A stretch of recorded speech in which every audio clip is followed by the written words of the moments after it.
understand that.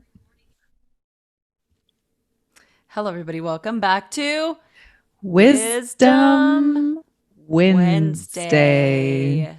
You know, every time we say that, or what I guess when we do it in unison, the visual that I get in my mind is of us being like two little old ladies, like at a little cafe, like just Yes. at a cafe, just reading books, Oh my doing something gosh. very sophisticated like that, That sounds like us. I can see us right? doing that I, in yeah, 30 years, 40 years. Yeah. 40 years. Oh yeah, we're gonna live long. I mean, come on, let's be honest I here. know. I'm like part of me has like some concerns about this. Concerns about what? Living so long. I have this Oh, like crazy matriarchal lineage that lives a long time. same, same. Wow, from both sides. So, yeah. Oh, that's Yeah. awesome. It is. But I don't know. I don't know. I'm not sure if you feel like this or if this comes across your mind. I feel like because I've chosen not to have children, I have some feelings about that like maybe a little bit nervous about aging and what does that look like? Do you know Mm. what I mean? Oh my goodness, you are speaking Ugh, my language. Like yeah. seriously, as I was saying that, sorry guys, I'm adjusting. I got a new microphone, so I apologize. We're still trying to figure out. I know you guys can hear my birds, and that's great. But yes, Tessa, I can totally relate to this. One of the things that I always told myself, one of the reasons why I wanted to have kids, truth be told, is because I wanted to have somebody to take care of me when I got older. Well, right. I mean, like historically, culturally, that's Yes. what happens. Although I would Yes. say in this current generation, I would say my parents' generation, that is not what I see happening in my Oh, wow. experience. Oh, wow. So that, like, in and of itself, kind of alarms me. It's not what I expected. It's not what I wanted for my grandma. Yeah. We, my parents made the decision to put her in a home, which just broke my heart. And I Hmm. understand the reasons for it, but I guess where I go with that is, even if you do have children, I say to myself, even if you do have children, there's no guarantee that they're going to take care of Yeah. you and I not mean, put you in a home. yeah, that's exactly what Tori says. Every time I would say, "Who's going to take care of us? Like we're getting older. And if we don't have kids now, like who is Yeah. going to care for us?" And he would say the exact same thing. And so it really it depends. I used to think, in a lot of Hispanic cultures, you live with your family. I mean, you just live. I mean, my grandma lives with my aunt. Like my Hmm. grandmother's always been either living with us or she was living with my aunt or Hmm. my uncle. She basically raised all of the grandkids and now she's, getting closer to 90 years old and she is living with my aunt. My aunt's her full-time caretaker and it's a lot of work. I mean, it's my aunt's Yeah. full-time job. I mean, she still works, but fortunately my uncle's there as well, and my dad goes up there like every 2 months to stay there, and he stays for like a month at a time Hmm. to help because it is a lot of work, and I understand that, but at the same time, I feel, I don't know, I the putting somebody, it's so weird, like I wouldn't put, mom, I'm really sorry that I'm about to say this, I know that you listen to the podcast. um, I wouldn't put my grandma in a home, but I would put my mom and my dad in a home. Like I would totally be fine with it. But if you think about it, that's where the kid dynamic might change and your Hmm. child might say, "Oh no, like don't put grandma in a home." Like Hmm. kind of like how you are doing, right? So Yeah. I just don't know. I also feel like that's not a really great excuse to have a child because Right. Yeah. there's so many other things that come along with Hmm. that, and we've spoken about this topic before, and I definitely want to be a parent. That I know. I know now that my path has not been linear, and for many it's not. Even knowing that, I still have a desire for a family, but I feel that the older I get, the desire becomes less, Mm. and I don't Yeah. know if that's God's way of sort of creating a little band-aid for my heart and my desire so that I don't feel Mm-hmm. as bad. Mm-hmm. But it's interesting. I've always been a big fan of, if it's something that is designed for my life, then it will happen. However it comes, we're totally open, Mm-hmm. whether it be adoption or we decide to do, IVF or any of those things. It's Mm-hmm. something that it'll just lend itself to happening, you know? Yeah. Yeah, totally. Um, and if it doesn't, then the desire will diminish, you know? And then Mm-hmm. it'll go away. And I'm okay with that too. I mean, really, right now it's that thing, right? When you don't have kids, you're like, I can't imagine what it would be like with Yeah. kids right now. Like, I just cannot imagine. And people that have kids probably think the opposite. I don't know Right. what I would do without my children, Right. right? Right. Yeah. It's so Tomato, tomato. interesting. It is. It is. It Yeah. is And the such an grass is interesting always thing. kind of greener. Like, that saying, the grass is always greener, but it's always Yeah. like, well, what if I would have had Jorge and I talk about this all the time. And we always joke about, well, that little kid would have been a really hairy hellion. We both are very hairy people. I'm turning red if you can Oh see my me. God, that is Jorge has a lot of awesome. hair. So do I. We were both very rebellious. So maybe that's part of the reason why we chose not to have There's children. that fear, like, we're not gonna let God get, even out the score sheet on us. Right. It's really, I want to go back to what you said about your grandmother. I mean, I know we've talked about this, and if you're comfortable talking about it Yeah, here, I know that absolutely. it's something that really tugs at your heart. And I'm Mm. curious, I wonder if there's anybody out there listening that's going through the same thing or has gone through the same thing. Like, what is it about the situation that you wish you could change? Oh, yeah, that's such a good question. I'd welcome listeners' comments on this too. For me personally, I guess it came as a shock to me when my parents told me that was the decision they were making. I had always thought we were going to take care of each other as a family. And I had always thought in my head, that's just part of the cycle of life. My parents raised me, they took care of me when I was helpless. Same thing with my grandma with her children. So that's what we do for each other, right? Right. So I Uh, was really surprised when I found out, no, that's not what my parents chose to do. Um, and uh, there was a big there was a chasm or a wedge that kind of grew between my mom and I because this is my mm, maternal grandma. So it's taken me some time to heal that with her and to try to understand where she was coming from with that decision.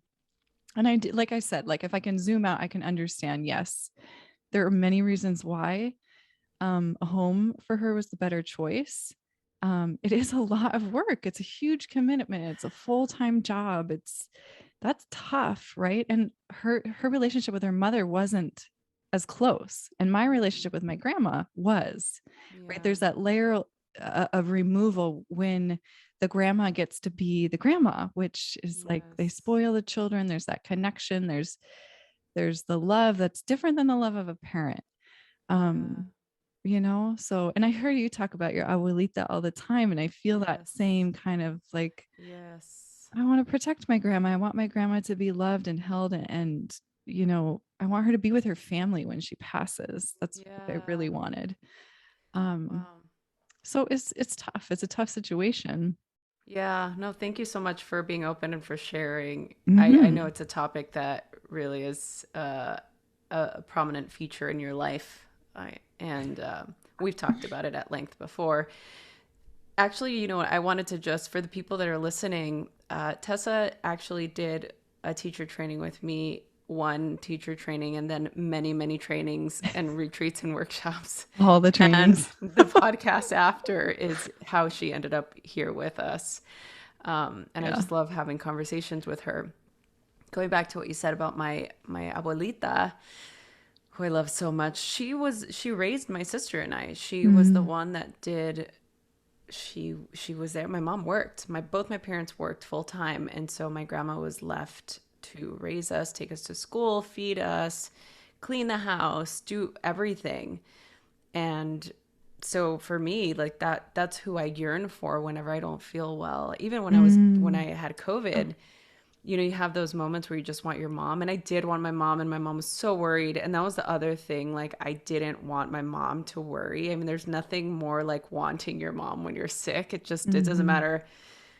I shouldn't say that across the board. I know people that wouldn't yearn for their mother, but I did. And my mom and I have had a really tumultuous journey Mm-hmm. together, and we are in a really great place now. But I was really wanting my grandma. I wanted my grandma to take care of me. I mean, you revert back to those moments where you have those deep connections to the matriarch or mother, what mother means to you, what mothering means to you. And one of the things that I found in going to therapy and working through this journey of becoming a parent and not being able to get pregnant and all of these things was, what is your definition of mother, Mm-hmm. and what does mothering mean to you, and how do you mother yourself?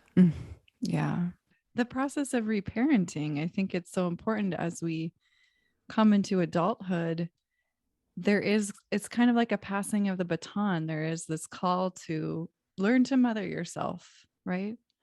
My mom, I think I know for her, we have many conversations about this. She feels like she did her job and now she wants a friendship with me. And so, and so even though I still want my mother when I feel sick, Right.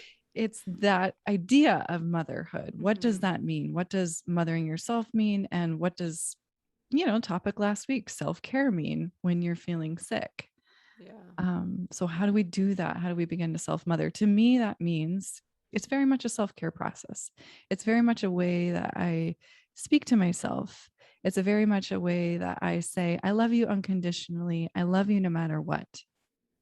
You can make mistakes. You can like fuck up big time, Yeah. but I'm always going to love you. Yeah. And I'm always going to support your mistakes. I'm going to be there and help you pick yourself up when you fall down and support your decision to try again.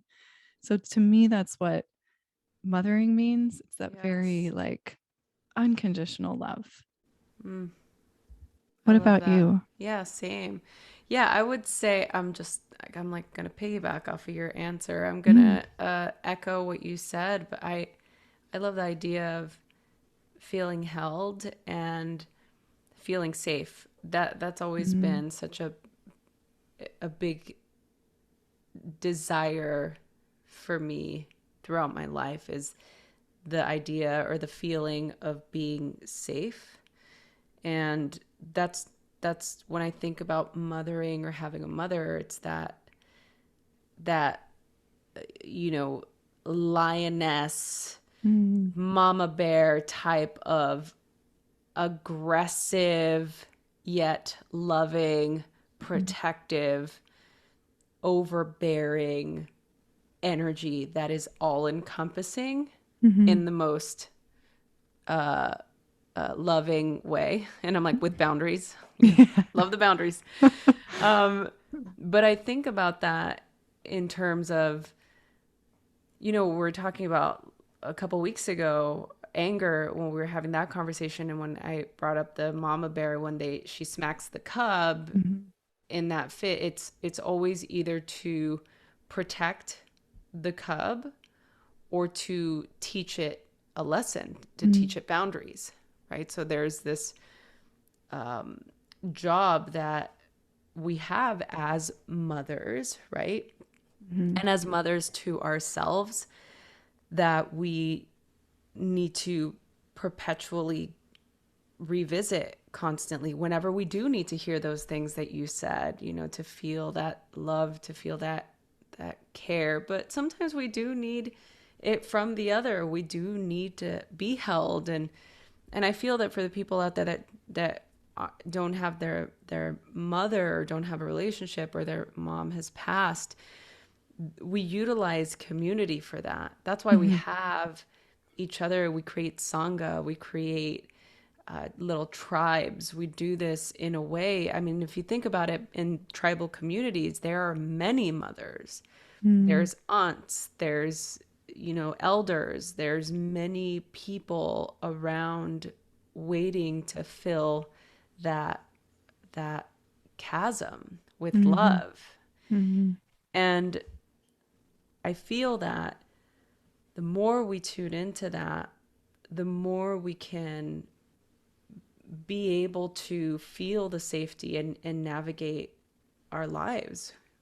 Especially right now, this the topic of mothering coming up. We definitely do need more of this feminine energy in our world, Mm-hmm. in our lives, coming from that place of compassion and kindness. I mean, think about it. If you are mothering yourself, are you going to be compelled to go on social media and send a hateful text to somebody, or Mm-hmm. a angry comment, or send all caps email? I doubt it. I don't know. I mean, I'm just proposing. I'm posing a thought that Mm-hmm. maybe if we were able to mother ourselves more, that we would maybe get to a place of recognition, Mm. right? Yeah. I mean, hopefully. That sounds really That's the nice. hope. Yeah. That's the hope. And really, depending on the day, sometimes I'm very hopeful and other Yeah. times I'm very pessimistic. So it really just depends on how much tea I've Oh. had that day. Yeah. Tea, for me, it depends on the amount of sleep and the quality of Oh, sleep. yes. Oh, Yeah. yes. I feel that. I just, this might be TMI. I had a running blister because I just went for my, well, it would be my second run, and it just burst open. I know that's Ooh, disgusting, but anyway, ouch. I know it's But also really, a relief. Usually yes. it feels like, oh, nice. Okay, better. Yeah, no, that's, oof, that is going to have to get cleaned up. So, we wanted to talk about active listening. This is a topic that I'm very passionate about because I really believe that if we listened to each other, that we would garner more connection, that we would be more inclined to engage with other people, that we would feel more confident, more grounded, more able to express ourselves fully, just with the simple act of having somebody listen, actively listen to what we're saying. Mm. So what's been your experience? You can tell the listeners what you've learned about active listening. First of all, it's a practice. So something that we did in our teacher trainings that I always loved, and I also did this in school because I studied communication. So it was interpersonal communication. We got to do a lot of these fun exercises, active listening and stuff, body language stuff. Mm-hmm. So it's helpful. You think you might be listening to someone, like someone's telling you a story or telling you their opinion about something, and there's all these thoughts going on in your head, like, how am I going to respond? Oh, I don't agree with that. Oh, that's a judgment I have about that. Oh, I don't understand that. Right. That's not, in my opinion, active listening because you're having your own dialogue in your head while someone else is talking and you're not fully presently listening to them.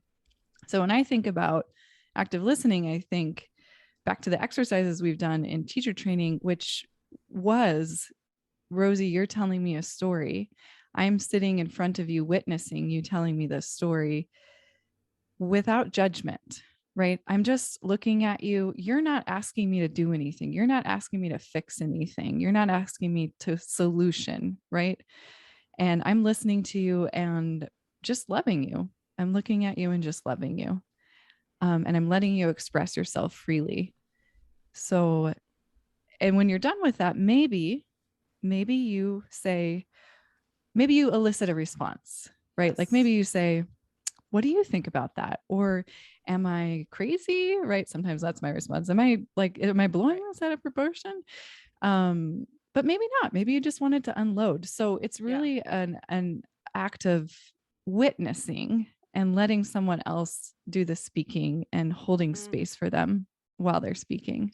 Yes, so beautifully put. And it's always so nice whenever we would do these practices in teacher training, or whenever we would do a retreat, to just to see the people that have done this before, that have practiced active listening, it's very apparent because Mhm. you're able to really connect. And the concept behind active listening is to be able to establish not only a connection, but also to establish a rapport, to establish trust. And the way that I learned it, that there are like seven different ways or seven different active listening skills that you can begin to practice so that you can become a good listener. And there are many different ways of active listening. The way that I learned it was to be attentive, to ask open-ended questions, Mm. to or to ask like a probing question, a very specific question, to request clarification. That's four. Number five is to paraphrase. Uh, Mm. Number six is to be attuned to feelings, be able to really gauge that, understand, see body language, just like we were saying. And the last one, number seven, is to summarize. Mm. So be attentive, ask open-ended questions, ask probing questions, request clarification, paraphrase, pay attention or be attuned to somebody's feelings, and then summarize it. So Mm. the quick way that we would do it in trainings is I would just ask people to face each other.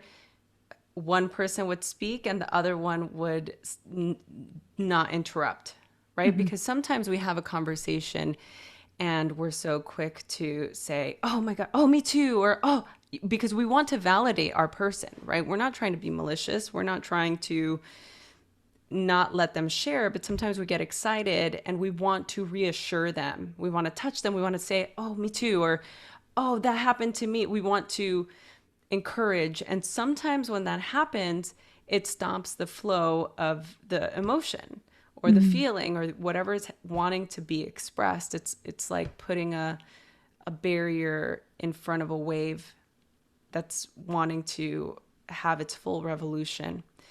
So we sit across from each other and we in teacher training we would time it. We would set a little timer and we would say, okay, 3 minutes, go. And then the person would share, and then the other person would say nothing and just listen. And then when the timer was up, the other person would then paraphrase what they said. I hear that you're very frustrated about being in this training or your meditation practice. You're having a hard time meditating every morning. Maybe, just this thing where you're reflecting back and then you switch. And then at the end of that, there is now a level of trust. And I don't know if you would notice this right away, Tessa, but you're also a teacher trainer. So this is something that I'm sure you'll be doing whenever you do your trainings, and you do now, you've done at retreats. But to be able to establish that sense of trust with somebody is so important for us to be able to then build a community. Mhm.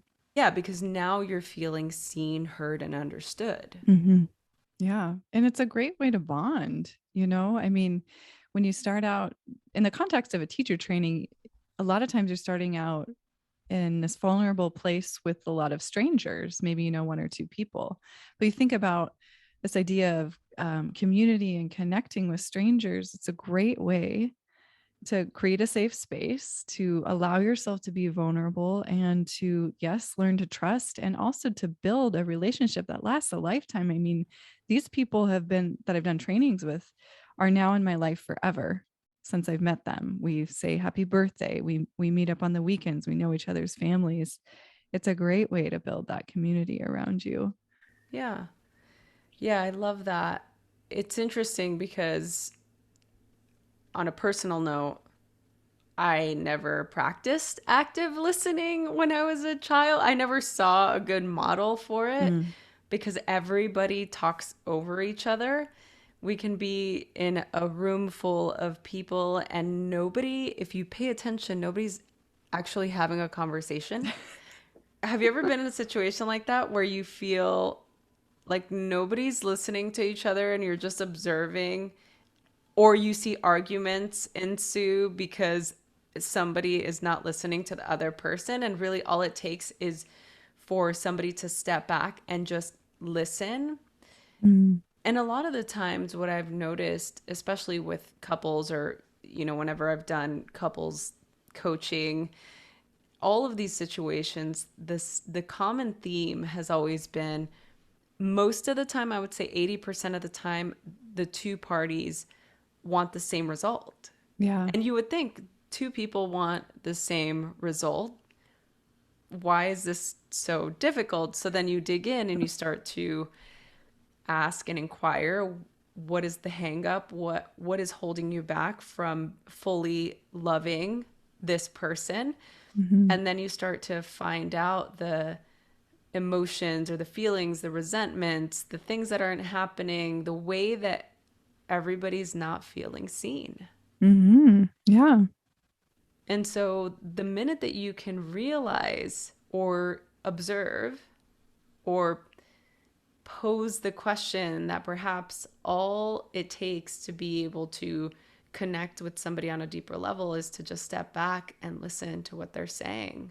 Mm-hmm. Listen, not just with hearing is different than listening. Mm-hmm. You can hear we hear everything. Of course, you can hear what somebody's saying, somebody's talking at you, and you're already in your mind already know what you're going to respond with because their argument isn't as good as yours, and you're just hearing what they're saying, but you're not actually listening. Mm-hmm. Listening requires you to go beneath the words, observe on a heart level, on an intuitive level, to try and see what's underneath the words. What is the feeling underneath? Is this person afraid? Mm-hmm. Do they feel unseen? Do they feel less than? Do they feel embarrassed? Do they feel shame? Do they feel, what is the feeling? And then try to connect with them from that place. Kind of like what we talked about last week about how Tori would respond, I see that you're very upset. Mm-hmm. Or we're both very, the best way is we're both very upset right now, Yeah. There you right? go. Because then it's like, oh, I can see you're Yeah. upset. It would sometimes mean like, I'm not upset, you're upset. We're both very upset right now, and we're both hungry, Oh gosh. Yeah. right? That'll do it. So maybe why don't we eat some food, Mm. and we'll continue the conversation once we've had some food, or we'll continue the conversation in an hour so we can relax and just breathe and cool down. Mm-hmm. So those are some of the techniques that I like to use, or some of the ways that I like to see things. Mm-hmm. What about you? The one other exercise that I always loved, which is almost it's almost like terrifying, but I love to practice it. Okay. I tried this with my nephew, who, by the way, lives with us. Speaking of having children, we've kind of adopted him unofficially. You acquired him Yeah, we at the same acquired time him. you acquired him the same time that we acquired Reg when my Yes. little sister was living with us. Okay, continue. So I was going through a training, and part of the exercise was to just make eye contact without saying anything. So another way to gosh, I don't know what that would be called, actively be in the presence of another, is to just eye gaze. And Mm-hmm. so it's hard to do even for a short period of time. So it was like a series of steps. So the first step was you're just eye gazing, you can smile. And while you're eye gazing, you're maintaining this eye contact. You're going to give this person one compliment after the time is up. So maybe we did it for 30 seconds. And so we would look at each other's eyes. Christopher and I were doing this, and we'd start cracking up, right? Because it gets a little uncomfortable. And then we'd try to be serious. And then the time is up, and we'd give each other a compliment. And then we'd try it again for a little bit longer, which is almost even more terrifying and challenging. And then what happens after maybe like the third time is you kind of transcend that silliness, and it gets more serious, I guess. Mm-hmm. And you start to see deeper, right? You see a deeper level of emotion in this person.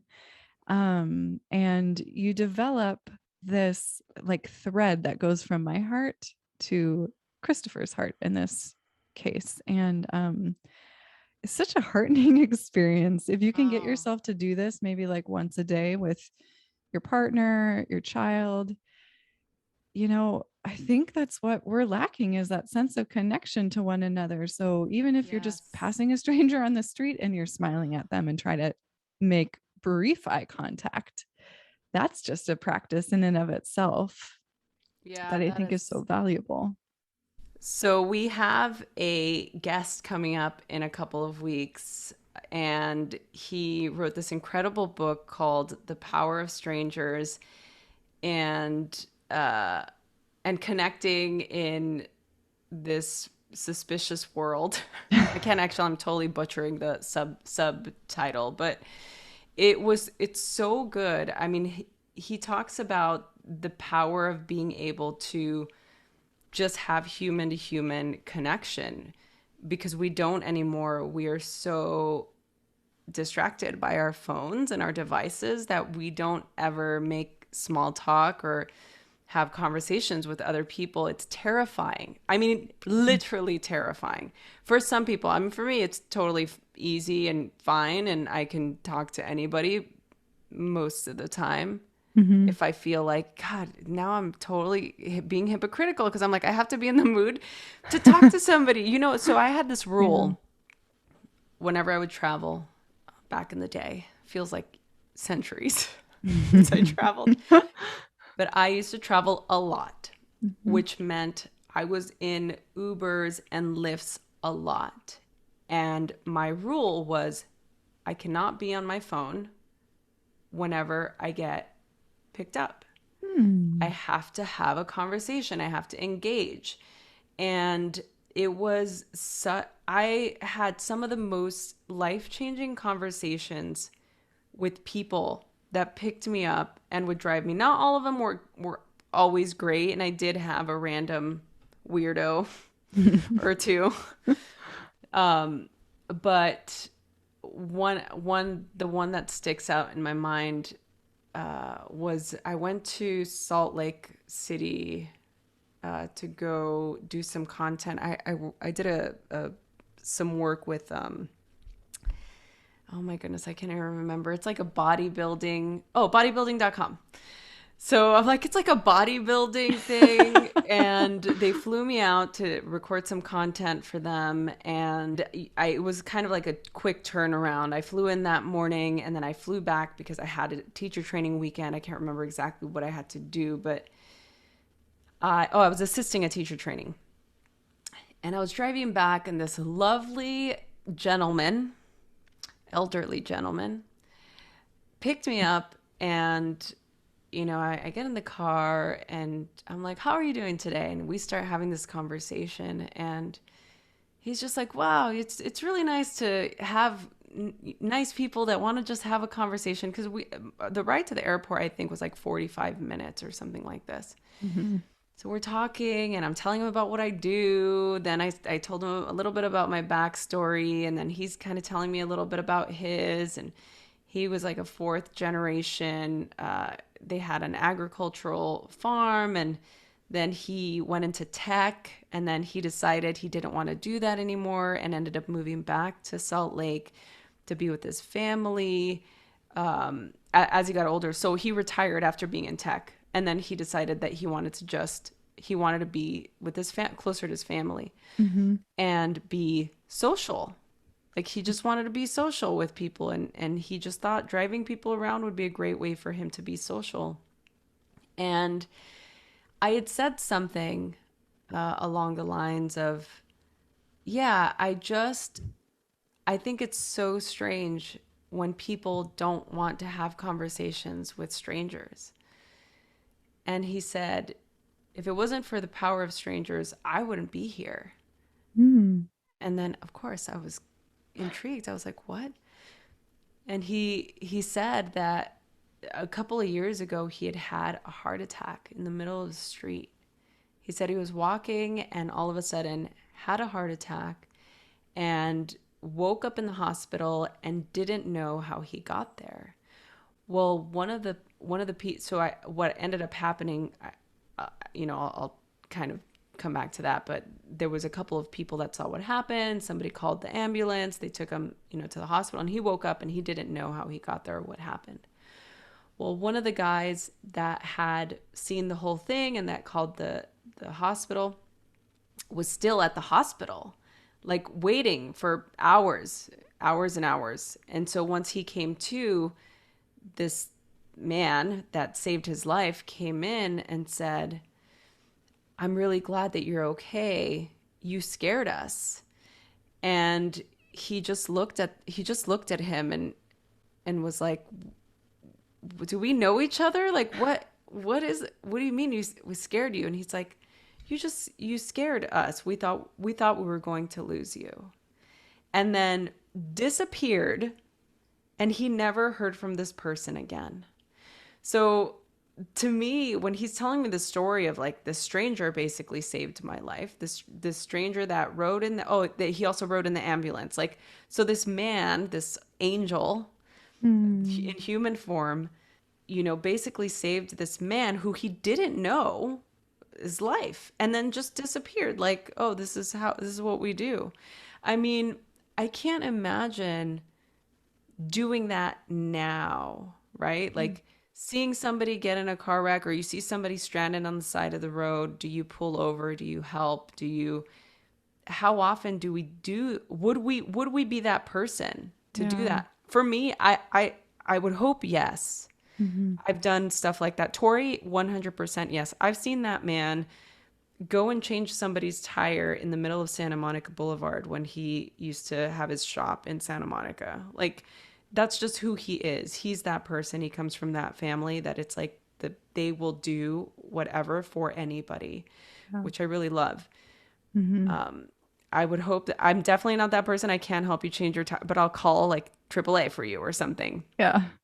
When it comes to animals, I am the person that will pick the dog up or the bird or the cat, and I will try and find its home. I'll post it on Nextdoor. I'll post it everywhere. I'll call the vets. I'll send everybody pictures. I'll go around posting pictures of it. You know what I mean? Like, I am Hmm. that person when it comes to animals, and I would hope that if I was in a scenario where something happened with somebody else, that I would be that person. Now, as this gentleman's dropping me off at the airport, like, I got emotional. Hmm. I got emotional, and it just really, it stayed with me. I mean, it really did.